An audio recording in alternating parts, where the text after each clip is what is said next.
Hi everyone, আসসালামু আলাইকুম। কেমন আছেন সবাই? আলহামদুলিল্লাহ, আমিও খুব ভালো আছি। তো ঘুম থেকে উঠেই দেখি আম্মা আবারও ছোটো মাছ রাখছে শুটকি দেওয়ার জন্য। আগেও দিয়েছিল শুটকি, খুব মজা হয় খেতে। তো এবারও রাখা হলো। তো এগুলো কেটে কেটে পরিষ্কার করে ধুয়ে তারপর রোদে দিয়ে দিবে। তো এই জন্য চালনাতে রাখা হলো। আর এইদিকে আলিফা বুড়ি খুব সুন্দর খেলা করছে। তো আমরাও ছোটোবেলায় এইভাবে খেলতাম।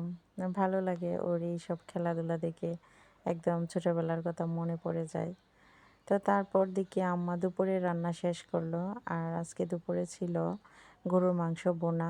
তো আম্মার হাতের এই গরুর মাংস বোনাটা এত মজা হয় বলার মতো না। তো তারপর ছিল ডিম আলু দিয়ে তরকারি। আমার খুব খেতে ইচ্ছে করছিল ডিম আলু দিয়ে তরকারি। আর আলিফারও খুব পছন্দ ডিমের তরকারি, তো ওইটা আম্মা রান্না করলো। আর ছিল চান্দা মাছের শুটকি ভর্তা। চান্দা মাছের শুটকি ভর্তার রেসিপিটা আমার চ্যানেলে আছে, আর আমি ডেসক্রিপশান বক্সে দিয়ে দিব, চাইলে আপনারা দেখে নিতে পারেন। যারা খুব বেশি ঝাল পছন্দ করেন আর ভর্তা লাভার, তারা অবশ্যই এই ভর্তাটি ট্রাই করবেন। খুব মজা হয় খেতে। তো তারপর এখানে আমি আলিফার জন্য ডিম আর আলুর তরকারি নিয়ে নিলাম। আর আলিফা তো ডিমটা খুব বেশি পছন্দ করে। সব বাচ্চারাই হয়তো ডিমটা একটু বেশি ভালো পায়। তো আলিফা এখানে খুব মজা করে খাচ্ছিল। আর আমি জিজ্ঞেস করছিলাম, কেমন হয়েছে তরকারি? তোমার নানুর হাতের তরকারি তো বরাবরই খুব মজা হয়। তো এখন বলো কেমন হয়েছে? তো ও খুব ভাবভঙ্গি নিয়ে বলতেছে যে মজা হয়েছে। তো আমরা মা মেয়ে দুপুরের খাওয়া দাওয়া শেষ করলাম। তারপর আলিফাকে বলতেছি যে, আলিফা তুমি একটু ঘুমিয়ে নাও এখন। কিন্তু আমার কথা কে শোনে? ও তো একদম ঘরটা এলোমেলো করে ফেলে, সব সময় এরকম। যাদের বাচ্চা আছে ঘরে তারা অবশ্যই জানবেন। মানে সারাদিন সব কিছু গুছাতে গুছাতে সময় চলে যায়। তো এই যে একদম ঘরটা অগোছালো করে ফেলছে। আবারও কতবার যে মানে ঠিক করতে হয় সকাল থেকে বলার বাহিরে। আর এই যে ও কোথা থেকে বের হয়ে আসলো, এটা কেরই? তো আমি তো একদম হাসতে হাসতে শেষ। ওর পুতুল নিয়ে আবারও খাটের নিচে চলে গেল। তো এত দুষ্টামি করে আলিফা, মানে বলার মতো না সারাদিনই। আর একা থাকে তো ওই জন্য হয়তো দুষ্টুমিটা একটু বেশি করে। তো ও কী করলো, ওর পাউডার নিয়ে পুতুলকে একদম দিয়ে ফেললো, আর সবটা একদিনই শেষ করে ফেললো। মানে কি বলবো ওর দুষ্টুমির কথা আর। তো তারপর আলিফা বায়না করতেছে, ওকে সাজিয়ে না দিলে ও ঘুমাবে না। তো কি আর করার, ওকে একটু সাজিয়ে দিলাম আর ঘুম পাড়িয়ে দিলাম। আলিফাকে ঘুমালে খুব বেশি মায়া লাগে।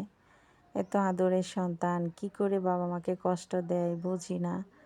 আর অনেক বাবা মাও আছে সন্তানদের ঠকায়, এক সন্তানকে খুব বেশি মায়া করে, অন্য সন্তানকে কম আদর করে। তো এইগুলো আসলে কি করে করে আমি বুঝি না।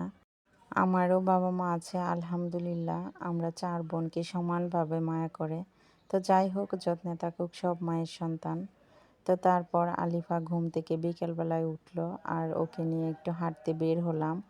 ওকে নিয়ে আমি প্রায়ই হাঁটতে বের হই। ছোট মানুষ একা একা সারাদিন থাকে, তো একটু হাঁটতে বের হলে ওর হয়তো একটু ভালো লাগবে। আর ও খুব খুশি হয় হাঁটতে বের হলে। তো তার জন্যই আসলে বিকেলবেলা বা সকালে ওকে নিয়ে একটু ঘুরতে বের হওয়া। তো ও তো একদম হেলে দুলে খুব আনন্দে যাচ্ছে। তো ওকে বলতেছি, কোন দিকে হাঁটতে যাবে বলো? তো ও বলতেছে প্রথমেই যাবে আমার চাচার বাড়িতে। তো আলিফা আমার চাচার বাড়িতে গেল। আর ওখানে 2টা ছাগল আছে। তো ও তো ছাগল দেখলে একদম মানে আর কোনো কথা নেই। ছাগলকে ও হাতে তুলে খাওয়াবে। যদি না খেতে চায় খুব রাগ করে। মানে ও তো আসলে ছোট মানুষ, বোঝেই না যে ছাগল তো আর ওর মতো করে খাবে না। তো ও একটা একটা করে পাতা ছিঁড়ে দিচ্ছিল, আর ছাগলও খুব সুন্দর করে খাচ্ছিল। তো তারপর দেখি আমার চাচির খুব সুন্দর একটা চাল কুমড়োর গাছ হয়েছে। আর এতে অনেকগুলো চাল কুমড়ো ধরেছে মাশাল্লাহ। চাল কুমড়োর এই পাতাগুলো দিয়েও কিন্তু খুব মজা করে বড়া করা যায় চাপা শুটকি দিয়ে। তো নেক্সট ভিডিওতে ইনশাল্লাহ আপনাদেরকে দেখাবো চাল কুমড়ো দিয়ে চাপা শুটকির বড়া। অবশ্যই আপনারা দেখবেন। তো তারপর আমরা চলে গেলাম আমার এক চাচাতো ভাইয়ের বাড়িতে। আমার এক ভাতিজি খুব অসুস্থ, তো ওকে দেখতে গেলাম। তো আলিফা তো আমার আগে আগেই চলে যাচ্ছে। তো তারপর আমার ভাতিজির সাথে কিছুক্ষণ কথা বললাম। আমার ভাতিজি খুব অসুস্থ, সবাই দোয়া করবেন যেন তাড়াতাড়ি সুস্থ হয়ে যায়। তো তারপর আমরা একটু সামনের দিকে হাঁটতে গেলাম। আর আলিফা তো এই জায়গাগুলো চিনে, তো ও আমার আগে আগেই চলে যাচ্ছে। ওকে নিয়ে অনেকবারই আসি এই জায়গাটাতে। এই জায়গাটা খুবই ভালো লাগে, একদম নীরব আর গাছে একদম ছায়া দেওয়া থাকে, তো খুব ভালো লাগে। আর এই জায়গার সামনেই একটা বড় পুকুর ছিল, ওই পুকুরে অনেকেই সাঁতার কাটতেছে। তো আলিফা বলতেছে যে আম্মু আমি এখানে সাঁতার কাটবো। তো ও প্রথমে জিজ্ঞেস করতেছে আম্মু ওরা কি করতেছে, আমি বললাম যে ওরা তো সাঁতার কাটতেছে। তো ও বলল যে আম্মু আমিও এখানে সাঁতার কাটবো। তো আমি হাসতেছি যে তুমি কি সাঁতার জানো? ও বলতেছে তাহলে আমাকে শিখিয়ে দাও। ও খুব গুছিয়ে কথা বলতে জানে। এত কথা কি করে যে ও শিখলো আসলে বুঝি না। হয়তো আমরা কথা বলি ওইটাই ও শিখেছে। তো ও দেখাচ্ছে যে ওই যে ওইখানে বাবুরা সাঁতার কাটতেছে। ও খুব খুশি আর অনেক প্রশ্ন করতেছে। আর পুকুরটাও বেশ বড় ছিল। তো আলিফার ভিডিওগুলি যদি আপনাদের কাছে ভালো লেগে থাকে তাহলে অবশ্যই একটা লাইক, কমেন্ট অ্যান্ড শেয়ার করবেন। আর আলিফার জন্য অনেক অনেক দোয়া করবেন যেন ও এইভাবেই হাসি খুশি থাকে সারা জীবন।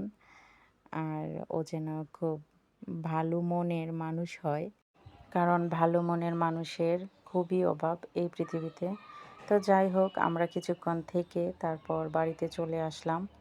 আর এই সেই দেখি আম্মা ঝিনুক পিঠাগুলো ভাজছে। এই পিঠাগুলো খেতে খুব মজা। তো আপনারা সবাই ভালো থাকবেন, সুস্থ থাকবেন। আল্লাহ হাফিজ।